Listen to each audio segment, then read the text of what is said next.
चूँकि हम टारगेट पे चल रहे हैं तो आप रोज 3.5 घंटे की क्लास कर रहे हैं तो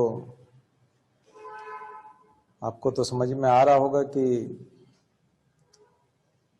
आप जो 3.5 घंटे जिस माहौल में रहते हैं उसको 24 घंटे मेंटेन करना कितना मुश्किल काम है। और इसी माहौल को कंटिन्यू करना, रोज कंटिन्यू करना, सैटरडे संडे का फिर टेस्ट देना, मुझे नहीं लगता है कि एक सप्ताह कैसे गुजर जाता है, फिर से संडे आ जाता है, टेस्ट का टाइम आ जाता है, फिर से टाइम आ जाता है। आप रोज क्लास करते हैं, रोज होमवर्क करते हैं, करंट अफेयर्स करते हैं, सब्जेक्ट निपटाते हैं। बहुत ही टाइट शेड्यूल होता है सिविल सर्विसेज की तैयारी का, और खास करके आपको जो वर्गीकृत करके दिया गया, क्लासिफाइड करके दिया गया है और एक एक कंसेप्ट समझाया जा रहा है, तो वैसे यदि आप समझते गए तो बहुत आसान हो जाएगा। ज्योग्राफी हम इन दिनों में कर रहे हैं। ज्योग्राफी की सब्जेक्ट की जो टर्म्स होती हैं, अगर आप किसी को एमए करते हुए देखें किसी सब्जेक्ट में, ज्योग्राफी में कोई एमए कर रहा है, इकोनॉमिक्स में कोई एमए कर रहा है, तो एमए करते समय में उसको लगभग डिक्शनरी भी पता होना चाहिए, काफी हद तक टर्म्स भी सारी पता होना चाहिए, डेफिनेशंस, थिंकर्स, सबके बारे में ज्ञान होना चाहिए। तो अगर आप ज्योग्राफी विषय के बारे में बात करें तो ज्योग्राफी विषय जो है, उस विषय में आप जब एमए करते हैं या बीए करते हैं, मैं बीए को भी अलग मानता हूं, क्योंकि बीए भी आप कॉलेज में करते हैं और लाइब्रेरी से किताबें निकालते हैं, पढ़ते हैं, कुछ लोग 20 क्वेश्चन से भी करते हैं, लेकिन फिर भी नोट्स बनाते हैं कई सारे लोग। तो आप जो ग्रेजुएशन करते हैं और पीजी करते हैं किसी सब्जेक्ट में, तो उस समय में जो आप ज्ञान अर्जित करते हैं, अगर आप उसकी तुलना अपने सिविल सर्विसेज की परीक्षा से करेंगे तो बहुत अलग होगी। यानी जो ज्ञान आपने 3 साल में, 5 साल में अर्जित किया, उस ज्ञान का केवल 5% हिस्सा आपको सिविल सर्विसेज में काम आता है, 95% हिस्सा काम में नहीं आता। सबसे ज्यादा काम में आती है पॉलिटिकल साइंस और हिस्ट्री। पॉलिटिकल और साइंस और हिस्ट्री सबसे ज्यादा काम में आती है। ज्योग्राफी जो होती है वो ज्योग्राफी पढ़ते समय कुछ और होती है और आपके लिए कुछ और। हिस्ट्री का कौन सा हिस्सा काम कम आता है? वर्ल्ड हिस्ट्री वाला हिस्सा सबसे कम काम आता है, खास करके प्रीलिम्स में। और हिस्ट्री की बहुत डीप में जो घटनाएं होती है वो भी काम नहीं आती। पॉलिटिकल साइंस के कौन से हिस्से काम नहीं आते? ज्यादातर विदेश नीति से संबंधित बहुत सारी जो गहराई वाली बातें हैं वो नहीं आती, ऊपर की चीजें आती हैं। आपसे ये भी नहीं पूछता कभी कभी यूपीएससी की शीत युद्ध क्या था, ये भी नहीं पूछता, या फिर पंचशील क्या था, यहां तक कि ये भी नहीं पूछता। तो भारत चीन संबंधों से जुड़ा हुआ यदि आपने पॉलिटिकल साइंस में, इंटरनेशनल रिलेशन में कुछ पढ़ा भी है तो आपने थ्योरी ज्यादा पढ़ी है और खास करके हिस्टोरिकल बैकग्राउंड पढ़ा है उसका। आप एमए करते समय में क्या पढ़ते हैं? हिस्टोरिकल बैकग्राउंड बहुत पढ़ते हैं। और वो चीन के साथ संबंधों पे क्या पूछता है? वर्तमान परिदृश्य में पूछता है, जो एमए वाले के लिए भी नया होता है, सिविल सर्विसेज वाले के लिए भी नया होता है। लेकिन ये सब्जेक्ट जो है आपको जनता से जोड़ते हैं। कौन से सब्जेक्ट और कौन से ग्रेजुएट जो हैं वो जनता से दूर होते हैं?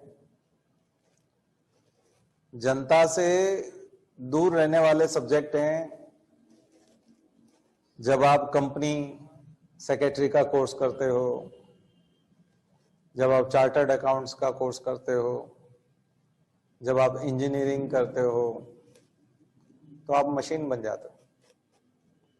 आप रोबोट की तरह होते हो, आपके अंदर एम्पैथी नहीं होती, आप एक उपकरण मात्र होते हो, टूल होते हो। उसमें सैलरी, अपना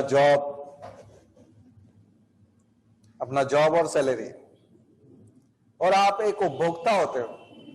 आप खुद भी एक कंज्यूमर होते हो और आप भी एक तरह के उपभोग किए जाने वाली वस्तु होते हो। आपको जो हायर करता है वो आपसे काम लेना चाहता है और आपको पे करना चाहता है, बस आपसे सर्विसेज लेना चाहता है और आप सर्विस प्रोवाइडर बनते हो। लेकिन सर्विसेज किस टाइप की? Mechanical services. मशीन और रोबोट जो काम कर सकते हैं, आप उस तरह से काम करते हैं। तो पिछले 20 से 30 सालों में राजनीति में जो गिरावट है, भारत की राजनीति में, और भारत की जो सिविल सर्विसेज में गिरावट है, खास करके पिछले 40 सालों में, वो ऐसे कोर्सेज के कारण है। ये कोर्स आपको मशीन और टूल बनाते हैं, उपकरण मात्र बनाते हैं। जबकि ह्यूमैनिटीज सब्जेक्ट में शब्द क्या दिया हुआ? ह्यूमैनिटी। इससे आप अंदाजा लगा सकते हो मानवी की। जब आप एंथ्रोपोलॉजी पढ़ते हो, जब आप समाजशास्त्र पढ़ते हो, जब आप हिस्ट्री पढ़ते हो, तब आप मनुष्य बनते हो। सामाजिक प्राणी जिसको कहते हैं ना, मनुष्य एक सामाजिक प्राणी है, सोशल एनिमल। तो सोशल एनिमल तब बनता है वो जब वो सामाजिक क्षेत्र के सब्जेक्ट्स को पढ़ता है, साहित्य को जब वो पढ़ता है। साहित्य किसका दर्पण है? समाज का दर्पण है। बोलते हैं ना हम लोग, साहित्य समाज का दर्पण है। उपन्यास पढ़ता है, कविताएं पढ़ता है, कहानियां पढ़ता है। तो खास करके लिटरेचर सब्जेक्ट और मानविकी सब्जेक्ट, ह्यूमैनिटीज, हमको मनुष्य बनाते हैं, या मनुष्य के रूप में हमको सामाजिक प्राणी बनाते हैं। नहीं बोलते ना, असामाजिक तत्वों ने ये उपद्रव किया। तो ये सब्जेक्ट शिक्षा के क्षेत्र में असामाजिक तत्व है। ये सब्जेक्ट क्या है? असामाजिक विषय। ह्यूमैनिटीज इसलिए तो उनको नॉन ह्यूमैनिटीज बैकग्राउंड का बोलते हैं। हम बोलते हैं नॉन ह्यूमैनिटीज बैकग्राउंड से आया है, इसलिए सिविल सर्विसेज में वो बहुत कम जगह बना पाते हैं। इसलिए आप देखते हो कि वो सिविल सर्विसेज में जब तैयारी करने के लिए आते हैं तो यहां वो ह्यूमैनिटीज बैकग्राउंड के सब्जेक्ट लेते हैं। तो क्या ह्यूमैनिटीज बैकग्राउंड से अगर आप आते हो तो आप वाकई में सिविल सर्विसेज की तैयारी करते हो? तो यहां मैं फिर कहूंगा, चाहे आप ह्यूमैनिटीज बैकग्राउंड से आते हो, लेकिन 95% सिलेबस तो आपका भी इधर काम में नहीं आता। केवल 5% वो सिलेबस काम में आता है जो गांधी से जुड़ा हुआ है, मानसून से जुड़ा हुआ है। भूगोल में सबसे ज्यादा प्रश्न आते हैं मानसून से, नदियों से, खनिजों से, कृषि से। और ओरिजिनल भूगोल जब पढ़ने जाओगे तो क्या आएगा? चट्टानों के प्रकार, ज्वालामुखी, भूकंप, वो चीजें ज्यादा होती। जो ज्योग्राफी की किताबें देखिए, कितने तरह के डायग्राम से बनी हुई है। लेकिन यूपीएससी में ऐसा सवाल आता है क्या? यूपीएससी में तो वो कई बार ये बोलता है कि आप सफर कर रहे हैं और अगर यू शेप घाटियां आ रही है और यू शेप नदी आ रही है और इस टाइप के विसर्प वाली अगर ऐसी घाटियां हैं तो आप किस क्षेत्र से गुजर रहे हैं बताइए। तो हिमालय से गुजरेंगे तब कैसा लगेगा, पश्चिमी घाट से गुजरेंगे तो कैसा लगेगा। तो ये तो आपने ट्रेवल किया हुआ हो तो महसूस हो सकता है।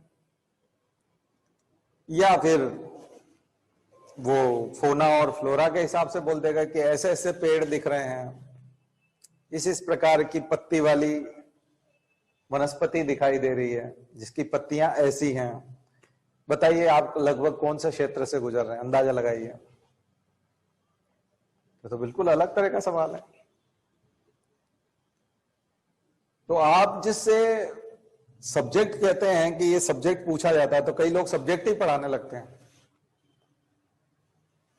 तो क्या वो सब्जेक्ट, अब अंदाजा कैसे लगाएंगे कि ये हमको ज्योग्राफी नहीं पढ़ना है और सिविल प्रशासनिक भूगोल पढ़ना है? प्रशासनिक भूगोल क्या होता है? प्रशासनिक भूगोल कैसे कहेंगे? प्रशासनिक भूगोल उसे कहा जाता है जिससे जनमानस का जीवन स्तर ऊंचा करने में जिस भौगोलिक ज्ञान की आवश्यकता है,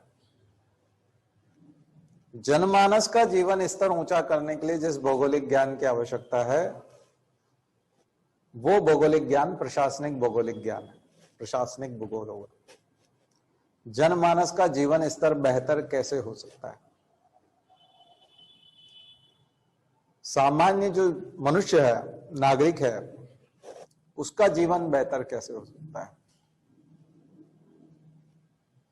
देखिए, इतिहास जब शब्द हम यूज करते हैं तब हम पास्ट में सोचते हैं और पास्ट से प्रेरणा लेते हैं। इतिहास विषय की क्या विशेषता है? इतिहास विषय में देखा जाए तो गड़े मुर्दे उखाड़ना हुआ, क्योंकि जो हो गया उसे क्या पढ़ना, जो हो गया उसको इसलिए पढ़ना ताकि हमको प्रेरणा मिले कि इतिहास में जैसा हुआ है वैसा नहीं होना चाहिए, और जैसा अच्छा हुआ है उसे दोहराया जाना चाहिए। अच्छा हुआ है तो उसको दोहराना पड़ेगा। गांधी का जीवन दोहराना चाहिए, अपनाना चाहिए, गांधीवाद अपनाना चाहिए, गांधी जैसा बनने की कोशिश करना चाहिए, और जो विलेन हुए हैं वैसा नहीं करना चाहिए। दो तरह की चीजें, यानी कि जो हो चुका है उससे प्रेरणा लेनी है और वर्तमान जीवन को बेहतर करना है। ये इतिहास है। भूगोल का ज्ञान क्या करेगा? भूगोल का, पर्यावरण का और इकोनॉमिक्स का, खास करके अर्थशास्त्र का, इसका ज्ञान भविष्य को बेहतर बनाने के लिए है। ये प्रिजम्पशन करने में मदद करता है, आपकी प्रिजम्पटिव एरियाज निकालता है, परिकल्पित क्षेत्र निकालता है आपके जीवन के। आप परिकल्पना करते हैं कि 2030 तक हम पर्यावरण को इतना शुद्ध कर लेंगे, 2030 तक हम नदियों को साफ कर लेंगे, 2030 तक हम डिजास्टर मैनेजमेंट में ये लक्ष्य हासिल कर लेंगे। तो भूगोल और अर्थशास्त्र पढ़ने का उद्देश्य हमेशा क्या होता है? भविष्य की जितनी भी योजनाएं हैं, प्लानिंग है, फ्यूचर के जितने भी आपके लक्ष्य हैं, टारगेट्स हैं। इसलिए आप देखोगे एनवायरमेंट के फील्ड में, सस्टेनेबल डेवलपमेंट के फील्ड में टारगेट्स होते हैं, गोल्स होते हैं, सस्टेनेबल डेवलपमेंट गोल्स। पर्यावरण की जब भी बात आती है तो 2040, 2047 की बात की जाती है। कार्बन एमिशन को इतना कट कर लेंगे, ये कर लेंगे, वो कर लेंगे। तो पर्यावरण और भूगोल की विशेषता, और खास करके इकोनॉमिक्स की भी, इकोनॉमिक्स में भी आप देखोगे टारगेट होते हैं कि हम मुद्रास्फीति को इतना कर लेंगे, भुगतान संतुलन को ऐसे ठीक करेंगे, निर्यात को इतना बढ़ा लेंगे, इतने साल तक हम इतनी बड़ी इकोनॉमी हो जाएंगे, इतने ट्रिलियन डॉलर की इकोनॉमी हो जाएंगे। तो दो अलग अलग नेचर है, प्रकृति है। दो जो मैंने आपको 3 सब्जेक्ट बताया, 4 लगभग, इन सब की प्रकृति अलग है। और पॉलिटी और इंटरनेशनल रिलेशन का क्या नेचर है? उसका नेचर है वर्तमान को ठीक करना, आगे जाके ठीक करना अलग बात है। इतिहास से सबक लेना, आगे की पृष्ठभूमि बनाना और वर्तमान को ठीक करना, ये पॉलिटी और इंटरनेशनल रिलेशन के। अब मैं ये बात क्यों कर रहा हूं? ये इसलिए कर रहा हूं कि इनसे आप प्रश्नों का अंदाजा लगा पाओगे। प्रश्नों की खुशबू आती है। जब आप में परफेक्शन आता है तो फिर खुशबू आने लगती है। जब आप किसी चीज को सीखते हो तब बहुत अटेंशन रखते हो, बहुत ज्यादा ध्यान रखते हो, और जब हम सीख जाते हैं तो परफेक्शन आ जाता है, तो फिर वो हमारी आदत में शुमार हो जाता है। मैं चाहता हूं कि प्रश्न निकालना, प्रश्नों से खेलना, प्रश्नों का अभ्यास करना और परीक्षा में उत्तर देना आपकी प्रैक्टिस में होना चाहिए, हैबिचुअल होने चाहिए आप। जब हम खाना बनाना सीखते हैं, रोटी बनाना सीखते हैं, तो बहुत फोकस करते हैं, उसके ऊपर फोकस करते हैं, उसको गोल बनाने की कोशिश करते हैं।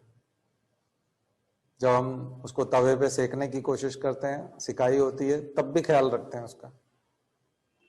लेकिन धीरे धीरे धीरे धीरे जब प्रैक्टिस होने लगती है तो आपने देखा होगा कि वो देखते नहीं है। वो जब बेलन चलाते हैं तो उसको देखते नहीं है, अपने आप हाथ चलते रहते हैं, वो अपने आप गोल होता रहता है और तवे पे जो है वो उसकी खुशबू से भी अंदाजा लग जाता है कि कितना सिक गया होगा, और टाइम भी जो है वो दिमाग में सेट हो जाता है, और फिर अपने आप तड़ातड़ तड़ातड़ सब काम होने लगता है, बहुत स्पीड से मशीन की तरह काम होने लगता है। ये अभ्यास है, प्रैक्टिस है। ये प्रश्नों के साथ होता है, ये सब्जेक्ट्स के साथ होता है। परीक्षा में आपको लगता है कि परीक्षा में, यूपीएससी की परीक्षा में क्वेश्चन नंबर 1 से लेकर 100 तक आप पढ़ सकते हो 2 घंटे में? पढ़ भी नहीं सकते आप ढंग से, पढ़ने का टाइम भी नहीं होता। तो फिर परीक्षा तो 2 घंटे के लिए ही बनाई गई है। तो किसके लिए बनाई गई है? जिसकी प्रैक्टिस है उसके लिए परीक्षा बनाई गई है। सेकंड पेपर आपने देखा होगा, कितने लंबे लंबे उसके अनसीन होते हैं, आप पढ़ सकते हो उसको। अगर कोई पढ़ करके समझना चाहता है तो उसके लिए परीक्षा नहीं है। आप कहोगे हम पूरा पढ़ेंगे और फिर उसको सर समझ लेंगे, आप चिंता मत करो, तो इसका मतलब आप बहुत बड़ी गलतफहमी पर। पढ़ना तो है ही नहीं है, आपको देखना मात्र है। देख करके उत्तर आना चाहिए। आप देखोगे और उत्तर मिलेगा आपको, उत्तर आपको दिख जाना चाहिए। ऐसा कैसे हो सकता है? प्रैक्टिस से होगा। आप प्रैक्टिस करेंगे तो हो जाएगा। जो व्यक्ति जिस चीज को असंभव मानता है और उसकी प्रैक्टिस करने लगता है, जैसे आदमी ने कार चलाना नहीं सीखी, वो कार चलाने को बड़ा असंभव सा मानता है, उसको लगता है मैं पता नहीं चला पाऊंगा कि नहीं, और मुझसे चलेगी कि नहीं। लेकिन जब वो चलाने लगता है तो उसके लिए सब चीज नॉर्मल हो जाती है। बचपन में आपने साइकिल चलाना सीखी होगी, तो जो चलाते हैं उनको देख करके बड़ा आश्चर्य होता होगा, ये साइकिल चला लेते हैं, मतलब बहुत बड़ा तीर मार लिया। लेकिन जब आप चलाना सीख जाते हो तो वो साधारण बात लगने लगती है। तो जो बात हम कह रहे हैं वो साधारण हो सकती है, लेकिन उसकी प्रैक्टिस करनी पड़ेगी। अभी मैंने आपको सब्जेक्ट्स का अंतर बताया। तो सब्जेक्ट जो प्रेरणादायी है वो आपका प्रश्न है। अगर इतिहास की कोई घटना ऐसी है जो प्रेरणादायी नहीं है बहुत ज्यादा, तो आपका प्रश्न कभी नहीं बनेगी, तो आपको परेशान भी नहीं होना है। आप अनावश्यक ही परेशान होते रहो, तो आपको लगता है कि आप उसको याद ही नहीं कर पा रहे हो, तो याद करने की आवश्यकता कहाँ है? जो सबसे प्रेरणादायी चीज है वही तो प्रश्न होता है।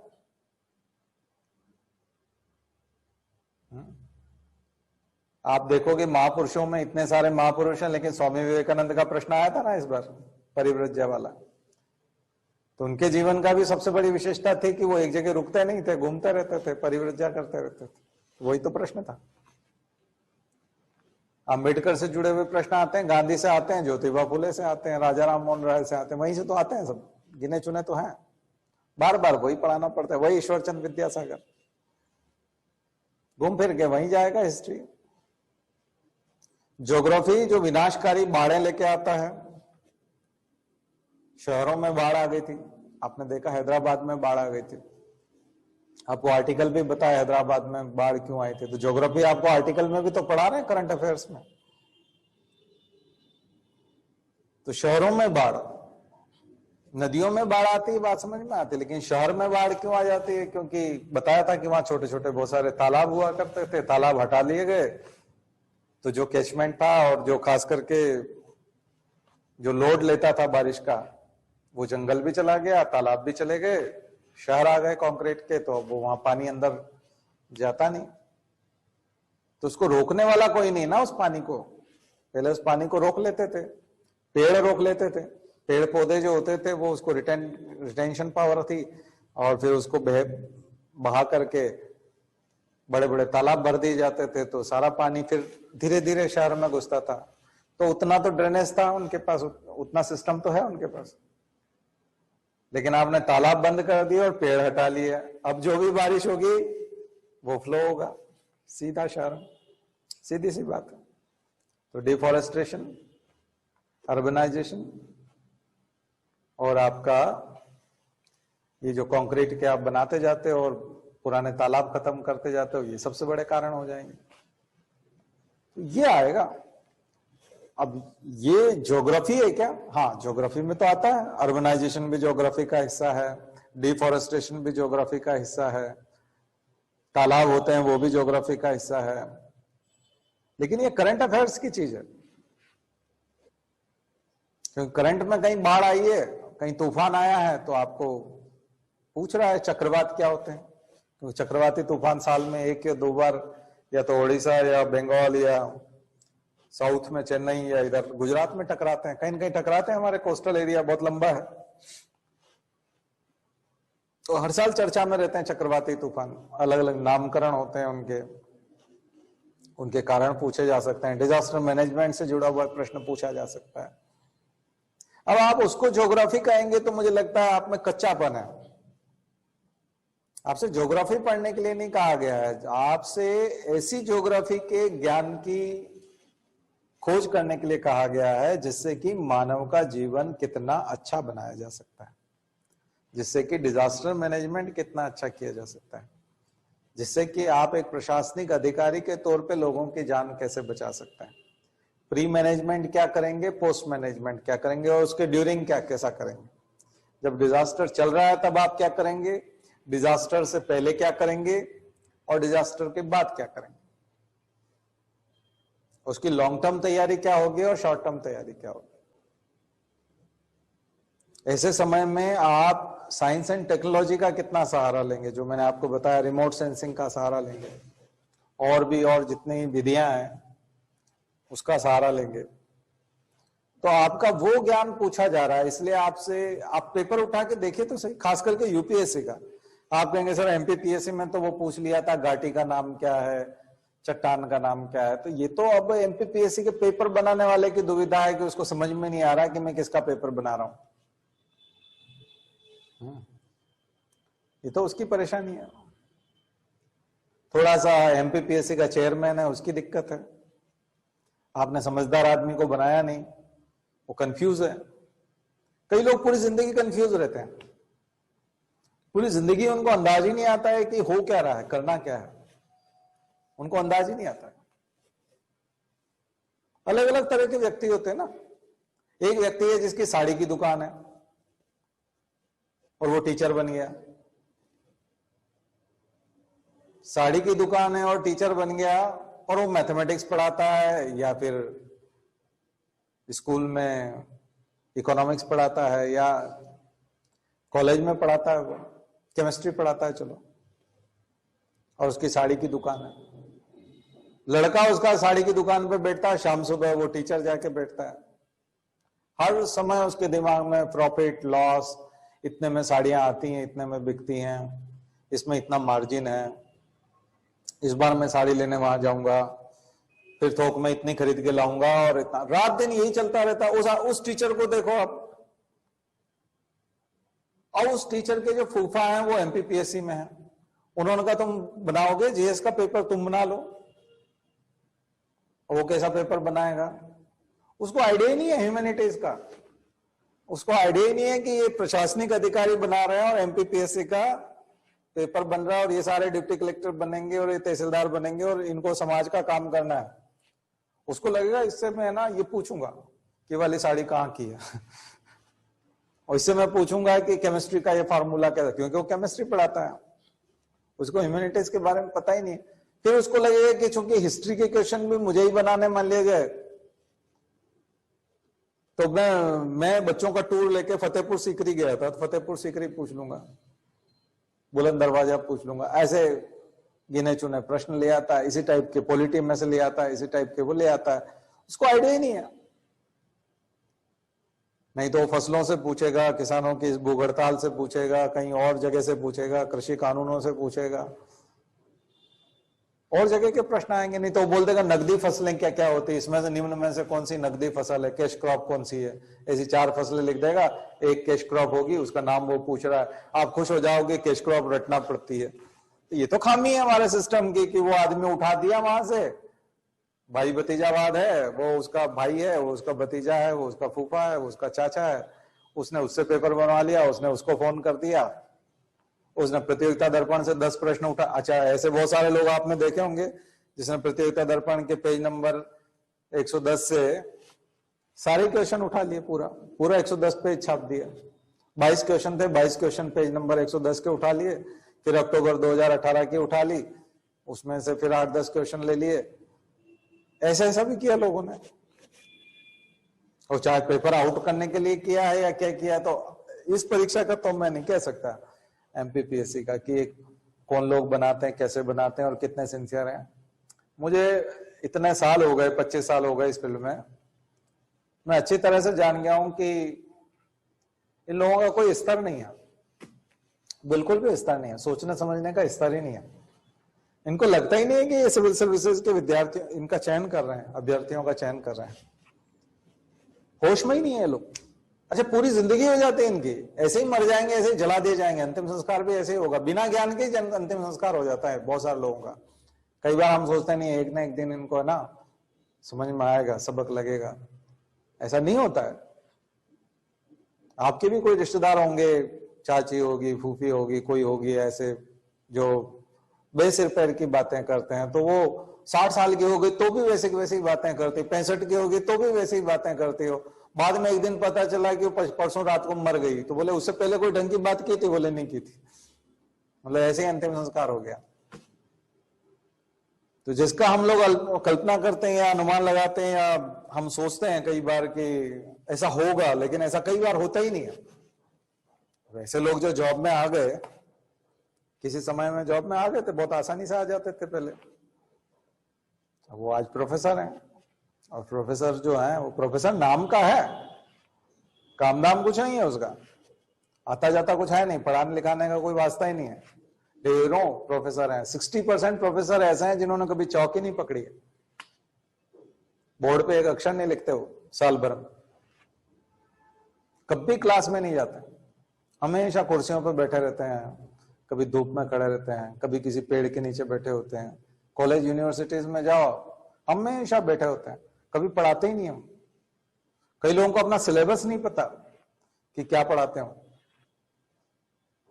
कई लोगों को रटे रटाए नोट्स हैं उनके खुद के, वही नोट्स हर साल लिखाते रहते हैं। बहुत कम 10 या 15% प्रोफेसर हैं जो मेहनती हैं, जो पढ़ाते होंगे और अपने काम से काम रखते होंगे, अपने सब्जेक्ट से मतलब रखते होंगे, लाइब्रेरी में बैठते होंगे जाके, 10 से 15% होंगे ऐसे।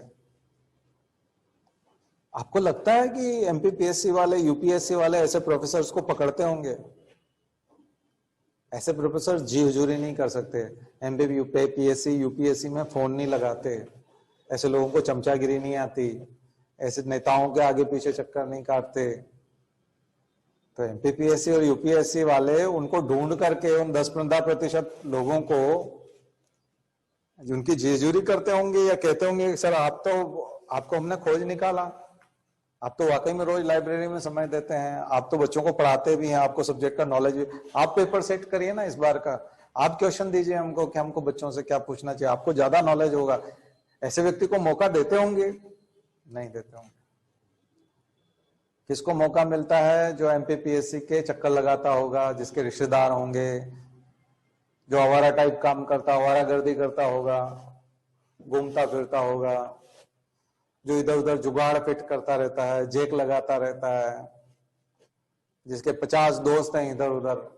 50 दोस्त किसके होते हैं? ढंग के आदमी के तो होते ही नहीं है, फर्जी आदमी के होते हैं। हमेशा हमेशा ज्यादा दोस्त फर्जी आदमी के होते हैं, सबसे घटिया आदमी के होते हैं समाज के। अच्छे आदमी के तो दोस्त होते ही नहीं है, और खासकर पॉलिटिक्स में और ऐसी जगहों पे तो बिल्कुल भी नहीं होते उसके। 2 कौड़ी के आदमी के होते हैं, जिसको नॉलेज नाम की कोई चीज ही नहीं है, उस आदमी के तमाम दोस्त होते हैं, और उसी का सिक्का चलता है सब तरफ। उसका नतीजा ये है कि घटिया पेपर है। लेकिन यूपीएससी में मुझे लगता है काफी हद तक अच्छा है, उन्होंने मेंटेन किया है, क्योंकि दिल्ली में फिर भी पढ़ाई लिखाई का इंपॉर्टेंस है। दिल्ली यूनिवर्सिटी है, जेएनयू है, वहां के जो कैंपस हैं और वहां जो पढ़ाई का जो माहौल है, वहां लाइब्रेरी का जो इंपॉर्टेंस है, दुनिया भर से एक्सपर्ट आते हैं, कॉन्फ्रेंसेस होते रहते हैं, सेमिनार होते हैं, वर्कशॉप होते हैं, अच्छा माहौल है, रिसर्च का भी माहौल है। वो लोग पेपर जब बनाते हैं तो उसका अपना एक स्तर होता है, वो सोच समझ के बनाते हैं। इसलिए यूपीएससी के पेपर की बात कर रहा हूं मैं आपको। यूपीएससी के पेपर में जो प्रश्न आते हैं वो सब्जेक्ट की पोस्टमार्टम नहीं करते, बल्कि उसकी उपयोगिता देख करके उसके प्रश्न बनाए जाते हैं, इसलिए उसको प्रेडिक्ट कर सकता है। जो अच्छा कैंडिडेट है, अच्छा एस्पिरेंट है और सिंसियरली सिविल सर्विसेज की तैयारी कर रहा है और अपने आप को सिविल सर्विसेज के हिसाब से बना रहा है, वो व्यक्ति प्रश्न को प्रेडिक्ट कर सकता है, पहले से प्रेडिक्ट कर सकता है कि क्या प्रश्न आएगा और क्या प्रश्न होना चाहिए। तो यूपीएससी का ट्रेंड आप पिछले 40-50 सालों का देखो, खास करके 30 सालों का देखिए, उससे पहले तो यहाँ पे भी बकवास था काफी हद तक,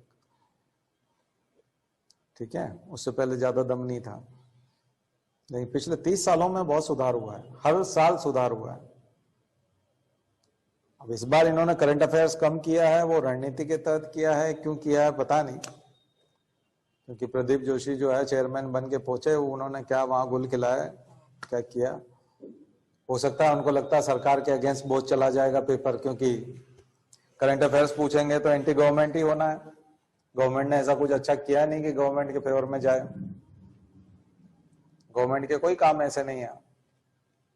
आज भी अब देखो 1971 का वो युद्ध जीते, उसका पूरा वो जो जश्न मना रहे हैं, उसमें इंदिरा गांधी को कोई श्रेय देता हुआ कहीं नहीं दिख रहा उसमें कहीं कुछ, जबकि उस समय की जो सारी जो इच्छा शक्ति थी, विल पावर थी, वो उस महिला के द्वारा निर्धारित की जाती है। आप कहोगे नहीं आपको गलत सिखाया गया, ऐसा कुछ नहीं है, तो ये तो गलत बात है ना। उस समय तो प्रधानमंत्री वही थे और निजी तौर पर उनसे परेशान थे पाकिस्तान और अमेरिका भी, निक्सन भी परेशान था, निजी तौर पर परेशान था। जैसे निजी तौर पर ट्रंप खुश है ना मोदी जी से, ये निजी दोस्ती हो गई ना, एक राष्ट्रपति की और एक प्रधानमंत्री की दोस्ती से ज्यादा एक तरह से निजी दोस्ती है, क्योंकि आपको राष्ट्रपति से दोस्ती है तो फिर तो बाइडेन आपके लिए कोई इंपॉर्टेंट थोड़ी होता। राष्ट्र के नाम से तो अमेरिका में कोई आपका फेवरेट नहीं हो सकता, तो आप तो बाइडेन के अगेंस्ट एक तरह से ट्रंप को जीतता हुआ देखना चाह रहे थे, क्योंकि आपने वहां पे जाकर भी ट्रंप का प्रचार किया और यहाँ पे भी उसको बुला के प्रचार किया, तो आप निजी बात हो गई। तो भारत राष्ट्र के तौर पे थोड़ी समर्थन दे रहा है उसको, भारत राष्ट्र को कोई लेना, हाँ बिल्कुल दे सकते हैं, पर पहले बशर्ते वो ढंग से हुए हों। क्रेडिट तो दे सकते हैं लेकिन वो ढंग से हुए तो हों। यहां ओवर एस्टिमेट किया जा रहा है, ये दिक्कत है। तो ये है चीजें जो आप लोग देखते हैं, तो सरकार के अगेंस्ट चला जाता है वो पेपर बहुत, करंट अफेयर्स। इसलिए इस साल करंट अफेयर्स उसने कम कर दिया यूपीएससी ने, क्योंकि गवर्नमेंट के अगेंस्ट बहुत जाता हो। लेकिन हमेशा कम करके रखेंगे कुछ कह नहीं सकते, कब तक वो ध्यान रख पाएंगे, कितना फोकस कर पाएंगे। तो आप लोग जो है प्रश्नों की खुशबू लेना सीखो, कि प्रश्न जो है वो खुशबू देते हैं, पहले से दूर से आपको एहसास कराते हैं कि प्रश्न आएंगे, ऐसे प्रश्न आएंगे। तो ये कैसे होगा, ये सब्जेक्ट से ऊपर उठ करके। कई बार आप सिलेबस में फंसाना चाहेंगे और सिलेबस में फंसना चाहेंगे तो फिर नहीं होगा। मैंने आपको पहले भी बताया, ज्योग्राफी का उद्देश्य फ्यूचरिस्टिक है, भविष्य के लिए है, भविष्य की योजनाओं के लिए है। तो भविष्य की योजनाओं के लिए आप अगर निर्यात आधारित करना चाहते हो तो क्रॉप के पैटर्न पे आप रिमोट सेंसिंग से पता लगा सकते हो कि इस बार की सोइंग जो है वो किस चीज की ज्यादा हुई है। तो आप उसकी निर्यात की व्यवस्था कर सकते हो, प्रोसेसिंग की व्यवस्था कर सकते हो, इंडस्ट्रीज को इनवाइट कर सकते हो, इंपोर्ट एक्सपोर्ट की व्यवस्था कर सकते हो। अगर कोई चीज कम होने वाली है तो सरकार पहले से प्रेडिक्ट कर सकती है कि अगली बार प्याज की किल्लत हो सकती है, तो प्याज का इंपोर्ट वो पहले से करवा सकती है। तो कीमत भी कम देना पड़ेगी और व्यवस्था भी सही समय पे होगी और इधर कीमतें नहीं बढ़ पाएंगी। दालों के बारे में मामला है कि बहुत ज्यादा होने वाली है तो हम एक्सपोर्ट की व्यवस्था पहले से कर सकते हैं और एमएसपी भी दे सकते हैं। तो ये सब चीजें हम रिमोट सेंसिंग के माध्यम से कर सकते हैं। तो कृषि का क्षेत्र जो ज्योग्राफी के तहत आता है, तो आपको समझ में आ रहा होगा कि आप किस प्रकार से पढ़ाई करेंगे। देखिए बॉटनी सब्जेक्ट में और आयुर्वेद में अंतर समझ में आता है आपको? बॉटनी और आयुर्वेद में अंतर समझ में आए तो आपको समझ में आ जाएगा। अगर आपको चिकित्सा करनी है तो आपकी बॉटनी डिफरेंट होगी। अब आप कहोगे कि आयुर्वेद बॉटनी नहीं है क्या? हाँ, आयुर्वेद बॉटनी तो है, वनस्पति शास्त्र तो है, क्योंकि आयुर्वेदिक औषधियां जो हैं वो सारी की सारी पौधे हैं, अधिकांश पौधे हैं। पर क्या हम आयुर्वेद को बॉटनी कह सकते हैं? नहीं कह सकते। उसको हम आयुर्वेद ही कहते हैं और उसको चिकित्सा पद्धति कहते हैं, क्योंकि वो चिकित्सा का काम करता है। ठीक वैसे ही आप एडमिनिस्ट्रेटर बनने वाले हैं तो आपकी ज्योग्राफी आयुर्वेद जैसी होगी, न कि बॉटनी जैसी होगी। अब अंतर समझ में आ गया होगा आपको। बॉटनी में क्या होता है? इसे जड़ कहते हैं, इसे तना कहते हैं, इसे पत्ती कहते हैं। पत्ती के ये लक्षण होते हैं, पत्तियां इतने प्रकार की होती हैं, तने के प्रकार इतने हैं, जड़ों के प्रकार इतने हैं। अब जड़ों के प्रकार में उलझे रहते हो, तनों के प्रकार में उलझे रहते हो, पत्तियों के पुष्प के प्रकार में, पुष्प क्रम, फ्लोरेसेंस, उसमें उलझे रहते हो। ये पुष्प क्रम इस फैमिली का है, वो उस फैमिली का है, ये सब। यहां जो है, चूंकि आप सिविल सर्विसेज की तैयारी कर रहे हो तो यहाँ वो वाला जो दोहा है, जात न पूछो साधु की पूछ लीजिए ज्ञान, पड़ी रहन दो म्यान वाला, मोल करो तलवार का। तो यहाँ तो तलवार का मोल करना है आपको, बस म्यान यान का नहीं करना। जड़ों के प्रकार कितने हैं, पत्तों के प्रकार कितने हैं, फूलों के प्रकार कितने हैं, प्रकार से उतना ज्यादा लेना देना नहीं है हमको। इसलिए आप देखोगे मैंने बायो पढ़ा है और बायो पढ़ाया है, मेरा ग्रेजुएशन बायोलॉजी में, लेकिन मेरा बायोलॉजी वाला ज्ञान जो है वो बहुत डीप में तो है। लेकिन सिविल सर्विसेज में क्या पूछा था इस बार?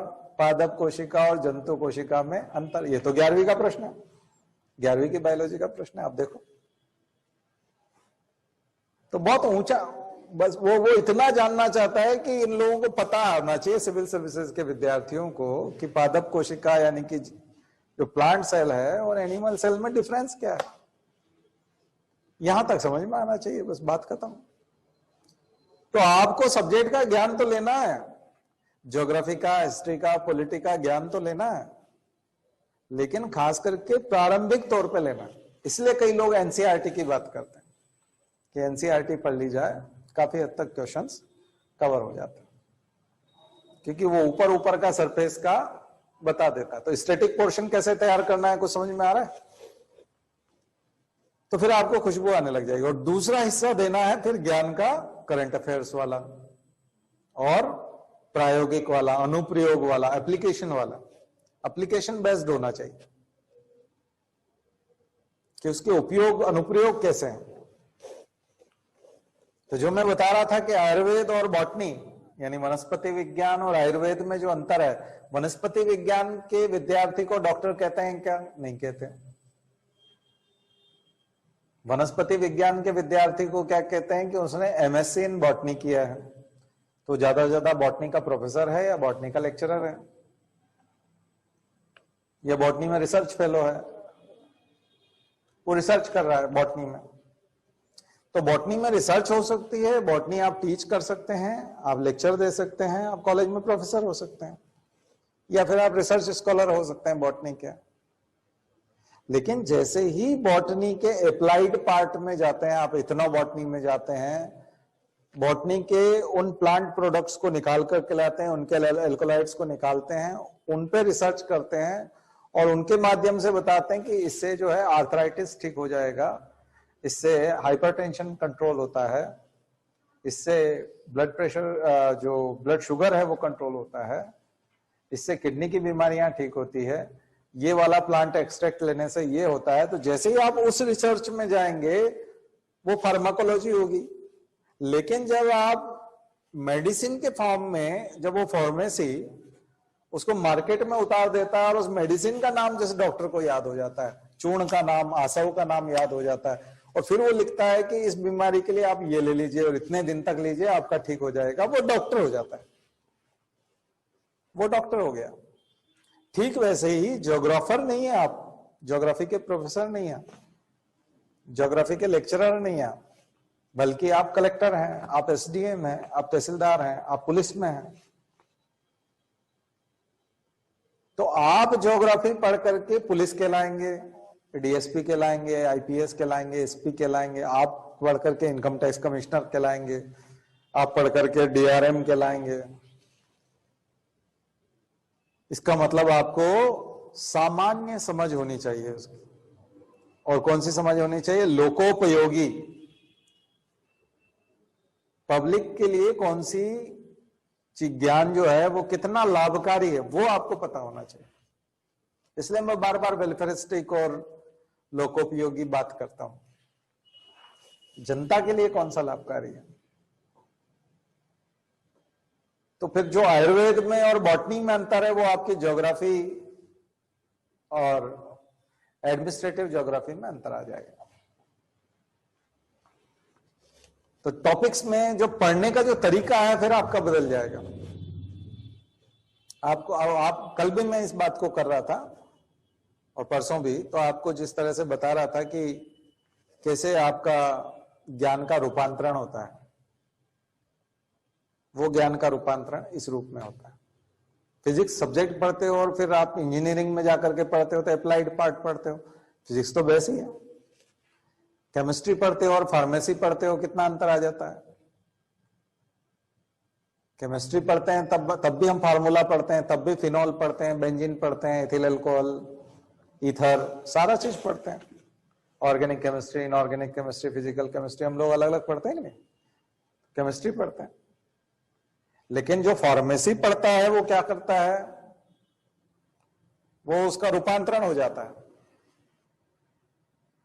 इसलिए हम इनको कौन से कोर्स बोलते हैं? स्पेशलाइज्ड कोर्स बोलते हैं, या यूं कहें कि प्रोफेशनल डिग्रीज बोलते हैं, क्योंकि वो प्रोफेशन में जाता है। जोलॉजी पढ़ने वाला इलाज क्यों नहीं कर पाता? मॉडर्न एलोपैथिक डॉक्टर क्यों नहीं बनता? मेडिकल साइंस वाला डॉक्टर क्यों नहीं बनता? क्योंकि जोलॉजी पढ़ने वाला केवल डिसेक्शन कर सकता है, ऑर्गन्स के नाम जानता है, उनकी स्टडी को उस तरह से नहीं करता। वो ये तो जानता है कि स्टमक में खाना आता है और स्टमक में खाना पचता है, लेकिन जोलॉजी पढ़ने वाला ये नहीं जानता कि प्रोटीन के डाइजेशन के क्या मायने हैं और कार्बोहाइड्रेट के डाइजेशन के क्या मायने हैं, और उसका डीप एनालिसिस उसके पास नहीं होता। और चलो प्रोटीन, कार्बोहाइड्रेट, फैट का भी आ जाए तो वस्तुओं के आधार पर पता नहीं कर पाता कि किसी आदमी ने कल रात जो है बहुत ज्यादा हलवा खा लिया था, तो हलवा बहुत ज्यादा खा लिया, ये जोलॉजी वाले का डॉक्टर को ये भी पता है कि हलवे में क्या क्या होता है, और बहुत डीप में उसका वो एक तरह से उसका फ्रैक्शनल एनालिसिस कर सकता है, और फिर वो अंदाजा लगा लेगा कि अच्छा तो इसने लीवर पे कितना डैमेज किया होगा, गॉल ब्लैडर को कितना परेशान किया होगा, और स्टमक में कितनी चिकनाई तैयार की होगी, उससे HCl को क्या फर्क पड़ा होगा। तो वो एक अलग तरीके से बात करता है, उसका सोच अलग होता है। आपको उतना करना है क्या? मेडिकल साइंस के तौर पे आपको करना है क्या? नहीं, आपको करना ही नहीं है उतना। आपको हलवे वाला प्रश्न आएगा क्या? ये आपको गैस्ट्रिक जूस वाली बात आएगी? नहीं, आपको मोटा नॉलेज पूछा जाएगा, आपको उस तरह की समस्याएं नहीं पूछी जाएंगी। लेकिन वर्तमान में युवाओं में नशे का प्रचलन बहुत होने लगा है। नशा बहुत पॉपुलर हो गया है। अल्कोहल कंज्यूम करने वाले लोग बढ़ते जा रहे हैं, खास करके युवा। तो अल्कोहल कम उम्र में किस प्रकार से प्रभावित करता है मनुष्य के शरीर को? अब इसमें केमिस्ट्री भी हो गई, फार्माकोलॉजी भी हो गई, मेडिकल साइंस भी हो गई, जोलॉजी का नॉलेज भी हो गया, एथिक्स भी हो गया। एथिक्स भी हो गया क्योंकि अल्कोहल को एथिक्स के हिसाब से अच्छा नहीं माना जाता। और बहुत सारे स्टेट ऐसे हैं जिन्होंने अल्कोहल को बैन किया हुआ है, लिकर बैन किया हुआ है। और कॉन्स्टिट्यूशन में भी आर्टिकल आया हुआ है लिकर बैन का, गांधीवादी सिद्धांत है। तो कितनी चीजें आ गई, ये आपका विषय हो सकता है, ये आपसे पूछा जा सकता है, क्योंकि उसमें सरकार भी है, उसमें प्रशासन भी है, उसमें फार्मेसी भी है, उसमें मेडिकल साइंस भी है, और वो युवाओं को प्रभावित भी कर रहा है। और वाकई में नशे की प्रवृत्ति युवाओं में बढ़ रही है। अभी बोला गया था कि वैक्सीन जो है वो थोड़ा सा 2 महीने के लिए आपको रुकना पड़ेगा। अगर वैक्सीन अगर आपने लिया है तो अगर उसका असर आप चाहते हो कि वायरस मर जाए या वायरस आपको अटैक ना करे और एंटीबॉडी बन जाए, तो आप अगर शराब के आदी हैं तो शराब आपको छोड़ना पड़ेगी 2 महीने के लिए। आया था ना अभी रिसर्च में। या फिर अभी कोरोना के समय में बताया गया कि जो लोग शराब पीते हैं या उन लोगों को चांसेस ज्यादा हो जाएंगे, खास करके जो शराब की दुकानों पे जाएंगे तो वहां तो सोशल डिस्टेंसिंग बिल्कुल भी नहीं था, तो उसकी संभावना ज्यादा हो जाती है। ऐसी चीजें आपके लिए प्रश्न बन जाती हैं।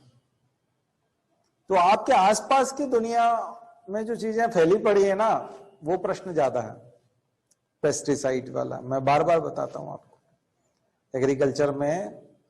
एग्रीकल्चर ज्योग्राफी का हिस्सा भी है और इकोनॉमिक्स का हिस्सा भी है, इसलिए उसको इकोनॉमिक ज्योग्राफी कहते हैं। एग्रीकल्चर दोनों का हिस्सा है, इकोनॉमिक ज्योग्राफी।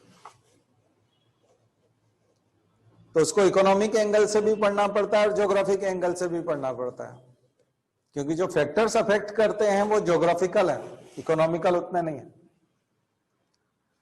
ठीक है, कृषि को प्रभावित करने वाले कारक ज्योग्राफिकल ज्यादा है। मिट्टी, वो ये बायोटिक और बायोटिक फैक्टर में बदल दीजिए, एक लिस्ट बन जाएगी लंबी चौड़ी।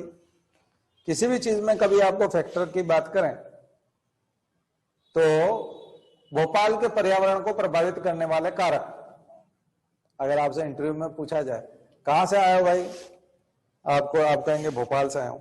अच्छा बताओ, भोपाल के एनवायरमेंट को कितने फैक्टर्स अफेक्ट करते हैं? बड़ा अजीब सा प्रश्न लगेगा, ऐसा लगेगा कि ये मतलब ये क्या प्रश्न है, ये क्या तरीका हुआ। भोपाल के एनवायरमेंट को अफेक्ट करेंगे मतलब, तो सबसे बढ़िया तरीका है abiotic factors, biotic factors. Abiotic factors कौन कौन से होते हैं? हवा, पानी, एल्टीट्यूड, जो आपका ऊंचाई होती है ना, एल्टीट्यूड होता है, कितने ऊंचे हैं आप समुद्र तल से, पहाड़, टेरेन। तो भोपाल में पहाड़ियां हैं, पर्यावरण को प्रभावित करती हैं। भोपाल में पेड़ वगैरह और एनिमल वगैरह किस में आ जाएंगे? बायोटिक में आ जाएंगे। बाकी सारे ह्यूमिडिटी है ना, आर्द्रता जो होती है, विंड, हवा जो चलती है, टेम्परेचर, प्रेशर, एटमॉस्फेरिक प्रेशर, ये सारी चीजें क्या कहलाती हैं? Abiotic factor. पीएच यहाँ का, तो ये चीजें प्रभावित करती है। यहाँ कितना कोहरा छाया रहता है, तो दिल्ली में पोल्यूशन क्यों होता है? पराली के बाद में बताया था ना कि वो कैसा शेप बनाता है, ऐसा शेप बनाता है। ऊपर हिमालय आ जाता है, फिर पठार आ जाता है, और ये पूरा उत्तर भारत और खास करके दिल्ली उस कटोरे के तलहटी जैसा होता है, तो सारा धुआं वहां जम जाता है। तो ये उसका क्या हो गया? एबायोटिक फैक्टर हो गया। बायोटिक फैक्टर में पेड़ ज्यादा होने चाहिए, तो भोपाल में प्लांटेशन काफी है, काफी पेड़ है, फॉरेस्ट आसपास बहुत पड़ता है, सतपुड़ा के जंगल आ जाते हैं पास में। तो इस वजह से यहाँ का जो बायोटिक फैक्टर है और फोना है, बहुत शानदार फोना है, बायोडाइवर्सिटी बहुत ज्यादा है। मालवा का पठार है नजदीक में, मालवा का पठार होने से काली मिट्टी है और फसलें बहुत अच्छी होती है, तो वो भी एक फायदा है। मिट्टी के नीचे का बायोडाइवर्सिटी बहुत ज्यादा मायने रखता है। जो हमारी क्रस्ट है उसके नीचे की जो बायोडाइवर्सिटी, क्रस्ट में जो बायोडाइवर्सिटी है वो बड़ी कमाल की है। उसके ऊपर काफी काम हो रहा है अभी तक, क्रस्ट की बायोडाइवर्सिटी पे यानी जो स्थल मंडल है हमारा, उसकी बायोडायवर्सिटी पे ज्यादा काम नहीं हुआ अभी तक, अब उस पर बहुत काम हो रहा है। तो ये हमेशा आप विभाजन कर लीजिए उसका। तो ये मैं मोटा तरीका बता रहा हूं, कई तरह के प्रश्न आप इससे सॉल्व कर दोगे। किससे? Abiotic factor, biotic factor. Biotic में क्या करोगे? बोलोगे सर एनवायरमेंट को ये इस तरह, एनवायरमेंट के दो घटक हैं, एनवायरमेंट के दो कंपोनेंट हैं, एबायोटिक एंड बायोटिक कंपोनेंट। बस एबायोटिक वाले तो प्रभाव डालेंगे, उसकी वजह से एसिडिक होगा, एल्कलिक होगा मीडियम, हवाएं तेज चलेंगी, आंधियां आएंगी या और कुछ होगा। बायोटिक में क्या होगा? पैरासिटिज्म होगा, कम्युनलिज्म, कमेंसलिज्म होगा, म्यूचुअलिज्म होगा, यानी म्यूचुअल अंडरस्टैंडिंग होगी, तो आपका सिम्बायोसिस होगा, एक दूसरे के ऊपर डिपेंड करते होंगे तो पैरासिटिज्म होगा। संघर्ष होगा, कई बार बायोटिक कम्युनिटीज में संघर्ष होता है, कंपटीशन होता है, स्ट्रगल होता है, और वही डार्विन वाला struggle for existence, survival of the fittest, वो लागू होता है। तो कितना आसान हो जाता है। तो पर्यावरण को समझ रहे हैं ना, ज्योग्राफी भी यही है। ऐसे मोटे क्वेश्चंस जो हैं और उनके जवाब तीनों स्तर पे काम करते हैं, प्रीलिम्स में भी काम करते हैं, मेंस में भी करते हैं, इंटरव्यू में भी करते हैं। तो फिर जब अलगल ब्लूम की बात आती है या यूट्रोफिकेशन की बात आती है कि आजकल शहरों में यूट्रोफिकेशन की समस्या बहुत है, गांवों में भी पर शहरों में ज्यादा है। सुपोषणीयता, तो भोपाल जो है वो झील के लिए जाना जाता है, तो आप कहेंगे सर वहां बायोटिक कम्युनिटी बहुत सारी इन्वेड कर गई हैं, बहुत सारे ऐसे इन्वेडर्स आ गए हैं जो झील में, हम लोग देखते हैं कि झील में आज से 30-40 साल पहले उतनी बदबू नहीं आती थी, पानी बहुत साफ रहता था, क्योंकि झील में जो थे वो पोषक तत्व नहीं थे। अब बड़े अजीब चीज है, तो फिर क्या कुपोषित थी झील? कुपोषित अच्छी लगती है, झील का सुपोषण अच्छी चीज नहीं है। झील का सुपोषण होना मतलब उसमें वेस्ट मटेरियल का पहुंच जाना। जब आप जितनी गंदगी जाने दोगे तो मेन्योर आ जाएगा, खाद आ जाएगा, खाद आ जाएगा तो एल्गी उगना शुरू कर देगी, तो झीलें जो है वो सुपोषित हो जाएंगी। तो झीलें सुपोषित हो जाए तो अच्छी बात है ना, सुपोषण, कुपोषण तो नहीं है, कम से कम मैलन्यूट्रिशन तो नहीं है, नहीं मालन्यूट्रिशन होना चाहिए झीलों में। झीलों में पोषक पदार्थों की कोई आवश्यकता नहीं है, क्योंकि झील साफ होनी चाहिए। लेकिन झील में यदि आप कचरा डालेंगे, गंदगी डालेंगे तो खाद हो जाएगा, वो खाद का काम करेगा, मेन्योर का काम करेगा, और उसमें तरह तरह के खरपतवार उगाएंगे, वीड्स आ जाएंगे, जलकुंभी आ जाएगी, और फिर वो जो है सड़न पैदा करेगी, मीथेन तैयार करेगी और गंदगी, बदबू पैदा करेगी। तो जो झील का जो स्वच्छ पानी होता था जिसे आप अच्छा मानते थे, तो भोपाल के पर्यावरण को प्रभावित करने वाले कारक समझ में आ रहे हैं। वो बायोटिक कम्युनिटी का इन्वेडिंग होना, इन इन्वेडर्स की वजह से झीलों में कितनी समस्या आ गई। तो कुछ समझ में आ रहा है कैसे प्रश्न आते हैं। तो अब आपको पेपर दिखाई पड़ रहा होगा यूपीएससी का, यूपीएससी के पेपर में ऐसे प्रश्न क्यों आते हैं। पूरा ज्योग्राफी एक तरफ और मेरा ये अभी का लेक्चर एक तरफ, आप पढ़ लो पूरा ज्योग्राफी। उतना फायदा नहीं होगा जितना इस लेक्चर को सुनने और समझने के बाद आप जो समझ हासिल करेंगे, उससे आपके प्रश्न ज्यादा ठीक होंगे। जो बच्चे समझते नहीं है तो हो सकता है झीलों की सुपोषणीयता को अच्छा मान के टिक लगा दें, है ना। प्री के पेपर में एमसीक्यू में होता है ना ऐसा। तो झीलों की सुपोषणीयता अच्छी नहीं है, यूट्रोफिकेशन अच्छा चीज नहीं, अलगल ब्लूम, और इन्हीं सब की समस्या से फिर आपका बायोमैग्निफिकेशन होता है। और मछली पकड़ने के लिए लोग जा रहे हैं तो उन मछलियों में पहले से ज्यादा केमिकल होते हैं। आज से 40 साल पहले जो मछली पैदा होती थी तो 6 महीने की होते होते मछली कितना खा जाती थी केमिकल, कितना मरकरी खा जाती थी या कितना कैडमियम खा जाती थी। तो जाता ही कम था। अब आपकी सारी लेबोरेटरी, सारी इंडस्ट्रीज, अभी जितना कोरोना के समय में जितना हॉस्पिटल का वेस्ट, हमीदिया का वेस्ट, ये सारा का सारा ड्रेनेज बहा दिया गया आपके इस तालाब में। और तरह तरह के लेड, मरकरी, हेवी मेटल्स, सारे मेटल्स और सारे केमिकल्स पहुंच गए तालाब में, झील में। और अब वो वहां के जीव खा रहे हैं, प्लैंक्टॉन्स खा रहे हैं, छोटे छोटे जीव खा रहे हैं। उनकी बॉडी तो छोटी सी है, लेकिन मान लिया जाए इन छोटे छोटे माइक्रोस्कोपिक जीवों ने इन केमिकल्स को खाया, मेटल्स को खाया, 10 दिन तक खाया, 20 दिन तक खाया, फिर एक छोटी मछली आके उसको खा गई। तो ऐसी छोटी मछली ने 2 महीने तक इन जीवों को खाया, छोटे छोटे। तो उसने जो 10 दिन में इकट्ठा किया था, एक ही दिन में उसको समर्पित कर दिया छोटी मछली को। छोटी मछली ने जो 2 महीने में खाया, वो एक बड़ी मछली ने एक ही दिन में खा लिया। और बड़ी मछली 8 महीने में, 10 महीने में, जो टेबल साइज की होगी और जाल में आएगी फंसने के लिए, वो फिर केमिकल्स खाएगी। आसपास के खेतों में जो फर्टिलाइजर डाला है, बगीचों में जो फर्टिलाइजर, हॉर्टिकल्चर वालों ने जो फर्टिलाइजर डाला है, रोड के डिवाइडर के बीच में जो आपने पेड़ पौधे लगा रखे हैं, नगर निगम वाले आकर के उसमें फर्टिलाइजर डाल गए ताकि बहुत अच्छे फूल खिले। तो प्रधानमंत्री आने वाले हैं, सीएम यहीं से एयरपोर्ट जाते हैं, तो उनको लगेगा कि वाह क्या फूल खिला है यहाँ पे। तो वो फूल खिलाने के लिए जो केमिकल डाला था डिवाइडर पे, वीआईपी रोड पे,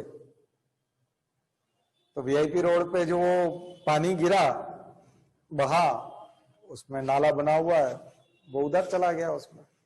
ये तो मैं केवल एक झील की बात कर रहा हूं, आपके बड़े बड़े डैम की बात कर लीजिए जहां मछली पकड़ते हैं, ये करते हैं।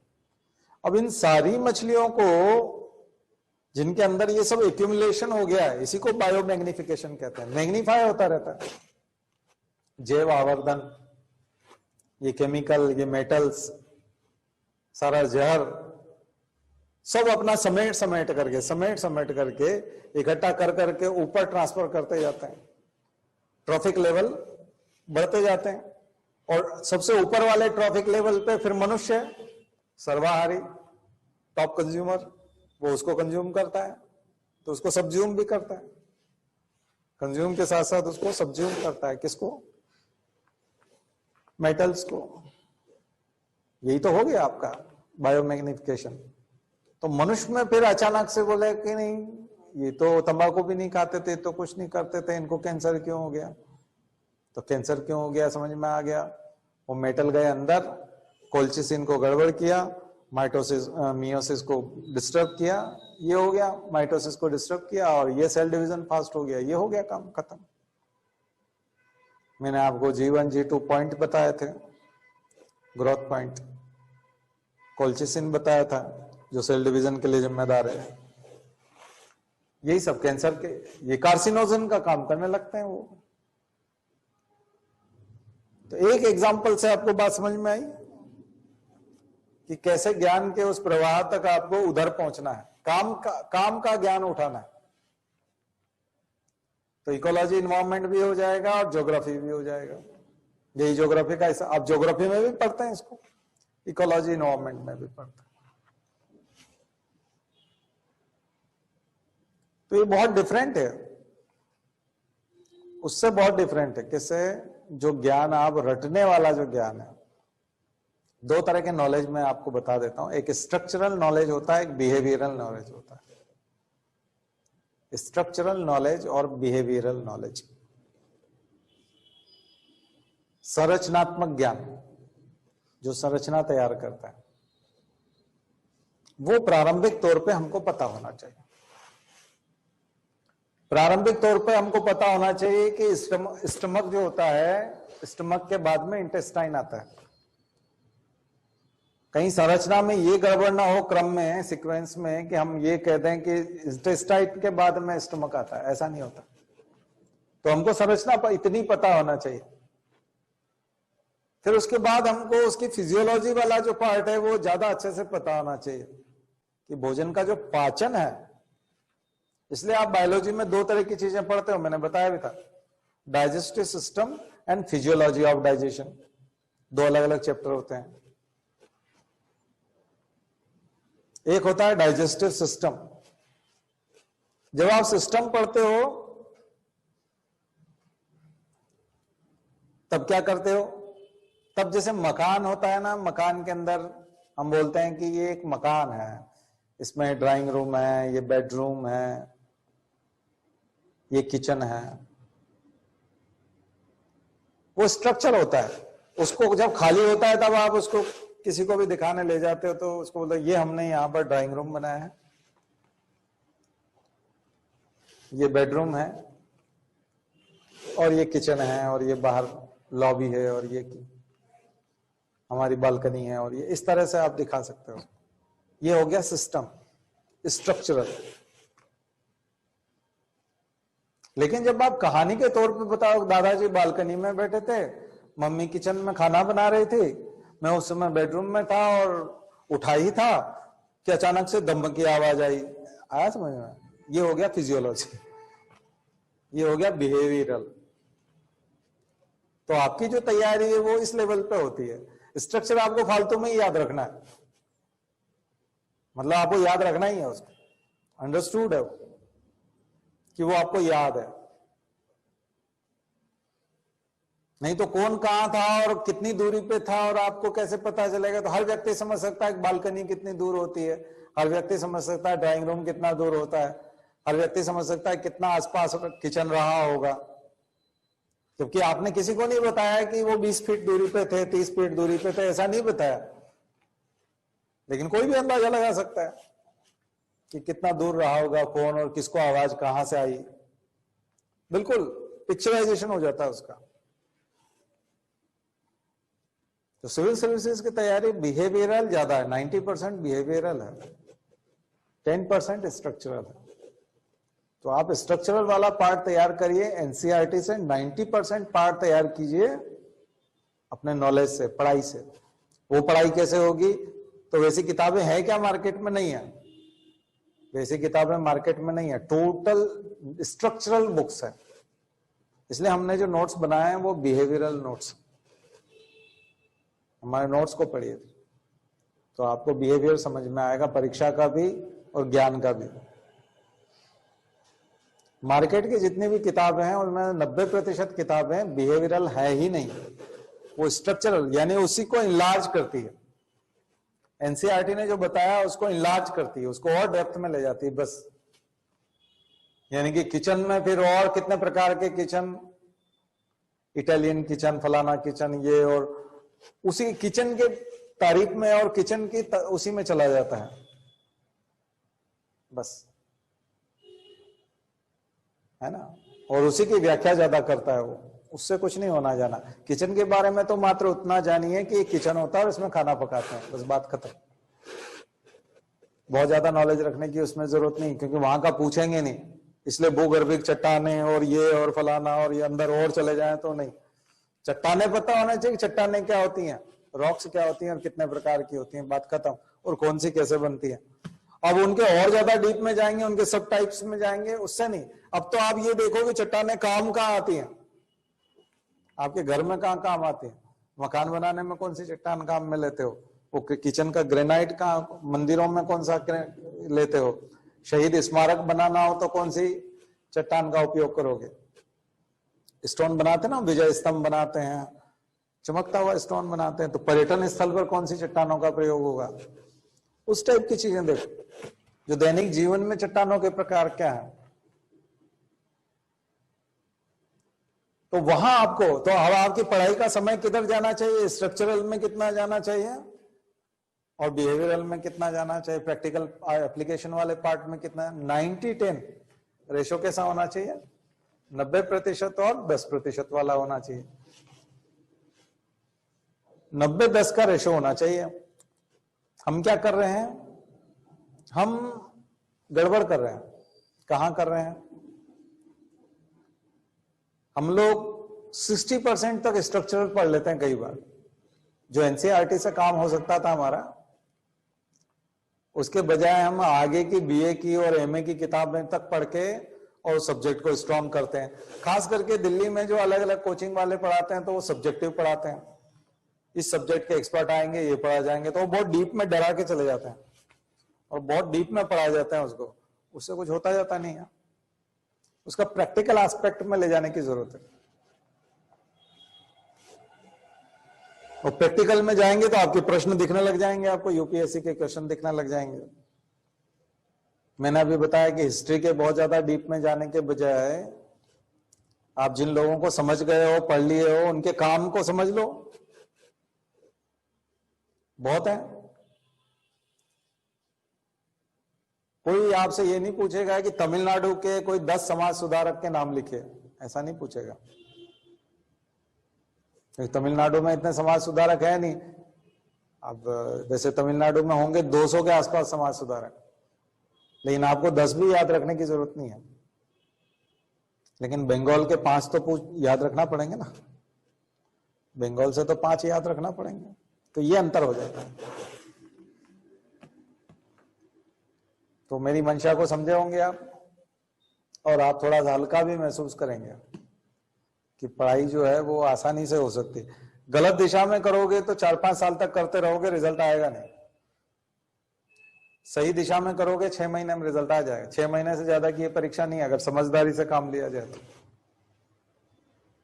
आपके पास सही वाहन हो, सही पेट्रोल भराया हो, सही चालक हो या सही रास्ता बताने वाला हो, तो आप बहुत कम समय में बिना गाड़ी खराब किए, बिना भटके आप पहुंच जाओगे। नहीं तो कभी गाड़ी बंद हो गई, गाड़ी खराब है, मॉडल ही खराब है, फ्यूल ठीक नहीं है, बताने वाला ठीक नहीं रास्ता, तो आपको घुमाता रहेगा, वहीं वहीं घूमते रहोगे।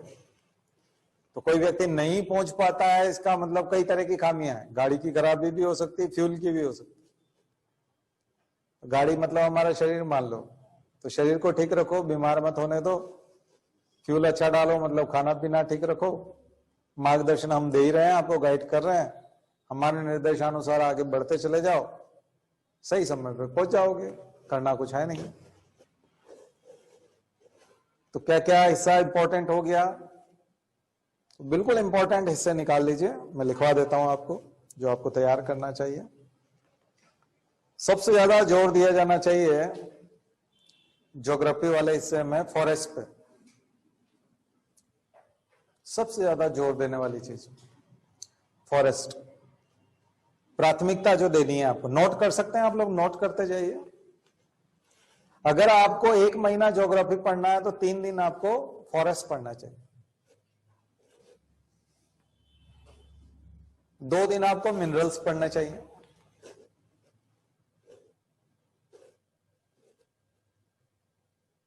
2 दिन आपको नदियां पढ़नी चाहिए, नदियों में लगाइए गोता 2 दिन।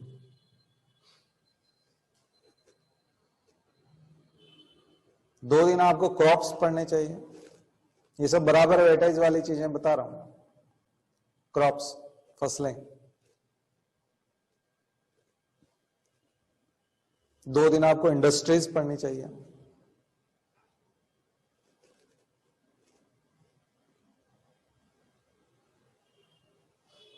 2 दिन आपको सेंसस पढ़ना चाहिए, डेमोग्राफी भी लिख सकते हैं, सेंसस।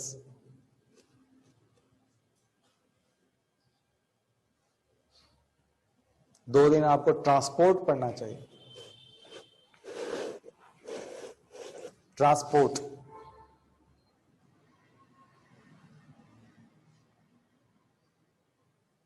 1 दिन आपको वर्ल्ड की 2 दिन आपको ट्राइब्स पढ़ना चाहिए, जिसमें से 1 दिन वर्ल्ड की ट्राइब्स और दूसरे दिन इंडिया की ट्राइब्स। इंडिया की ट्राइब्स, वर्ल्ड की ट्राइब्स और इंडिया की ट्राइब्स। ठीक है, कितने दिन हो गए टोटल? दिन बताओ। 17।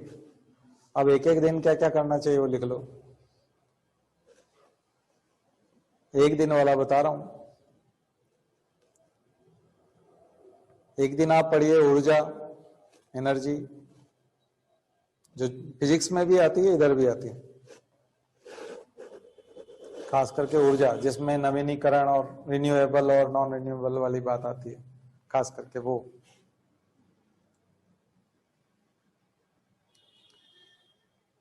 रेशियल क्लासिफिकेशन या रेसेस, ह्यूमन रेसेस, मानव प्रजातियां, अर्बनाइजेशन, नगरीकरण,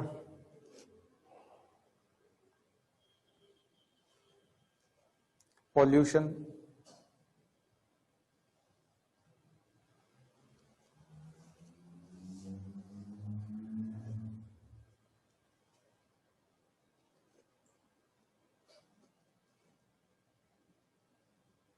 प्लेनेट्स या सौर मंडल लिख लो, सोलर सिस्टम,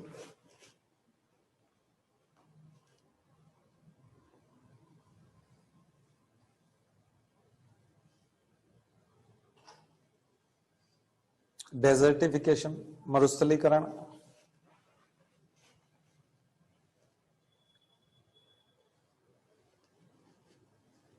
और गवर्नमेंट के प्रोग्राम, डेजर्टिफिकेशन और गवर्नमेंट के प्रोग्राम इसको रोकने के लिए। इंपॉर्टेंट सेक्टर बता रहा हूं मैं आपको।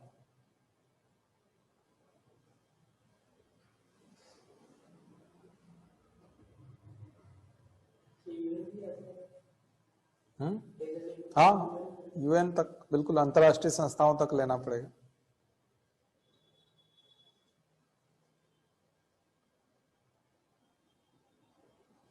फिर लिखिए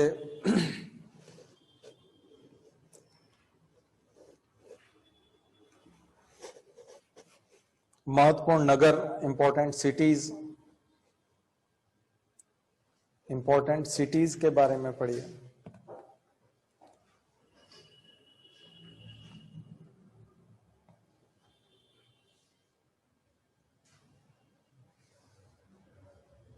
ठीक है, बहुत सारा तो इंपॉर्टेंट सिटीज आपके उसमें आ जाएगा, ट्रांसपोर्ट में आ जाएगा, मिनरल्स में आ जाएगा, इंडस्ट्री में आ जाएगा।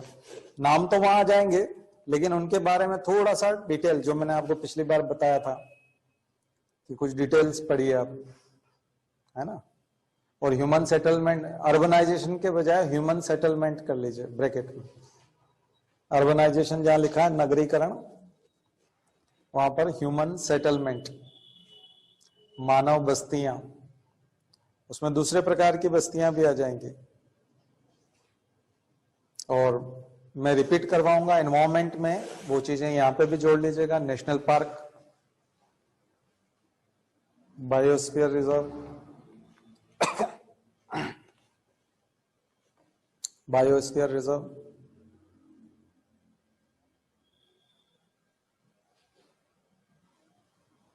सेंचुरीज, ये सब एक एक दिन पढ़ना है आपको। रामसर साइट्स, वाटर बॉडीज में रामसर साइट्स,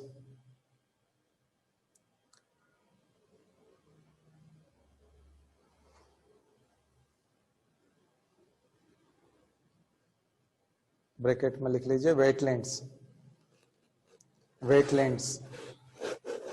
एंडेंजर्ड स्पीशीज। तो 30 दिन का प्रोग्राम हो गया आपका।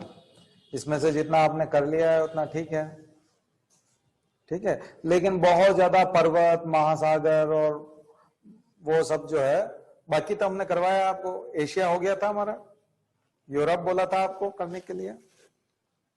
चलिए नॉर्थ अमेरिका और साउथ अमेरिका कर लीजिए। इस वीक का होमवर्क रहेगा नॉर्थ अमेरिका और साउथ अमेरिका। फिर सिर्फ ऑस्ट्रेलिया बचेगा, जो आपको लास्ट में दे देंगे। तो हमारे दिसंबर के साथ जो है हम लोग एनवायरमेंट की शुरुआत कर चुके होंगे, और ये नोट्स में से पढ़ने की कोशिश कीजिए। बहुत ज्यादा परेशान होने की जरूरत नहीं है, उसमें से आपको सब दिया हुआ है, साफ साफ समझ में आता है। बहुत ज्यादा रटने की जरूरत भी नहीं है। जो आपको टेस्ट दिए गए हैं उनके एक्सप्लेनेशन में चीजें मिलेंगी बहुत सारी, ठीक है। तो ऐसा करते हुए आप ज्योग्राफी को, आज हमने फोकस ज्योग्राफी पे किया इसलिए ज्योग्राफी को समझाया, लेकिन इंपॉर्टेंट सेक्टर आपको समझ में आए होंगे कि कैसे आपको तैयारी करनी है। ठीक है, और पुराने पेपर उठा के देख लीजिए, लगभग मैंने बताया वो उसी के आसपास प्रश्न होंगे। एमपीपीएससी का उदाहरण मत दीजिएगा क्योंकि वो उनका आईक्यू बहुत कम है, बहुत लो आईक्यू गेम है वो। पेपर सेटर से लेकर के कॉपी चेक करने वाले से लेकर इंटरव्यू लेने वाले से लेकर, हालांकि यूपीएससी में भी बहुत अच्छा नहीं है उतना, लेकिन ठीक है, फिर भी यहां से ठीक है, यहां से अच्छा है। तो उनका उदाहरण मत दीजिए कि सर उनने तो ये पूछा था, उसका हम कुछ नहीं कर सकते, उसका कुछ किया ही नहीं जा सकता है ना। वो जब इनमें अकल आ जाएगी तब देखा जाएगा, बाद में बात करेंगे। ठीक है, चलिए।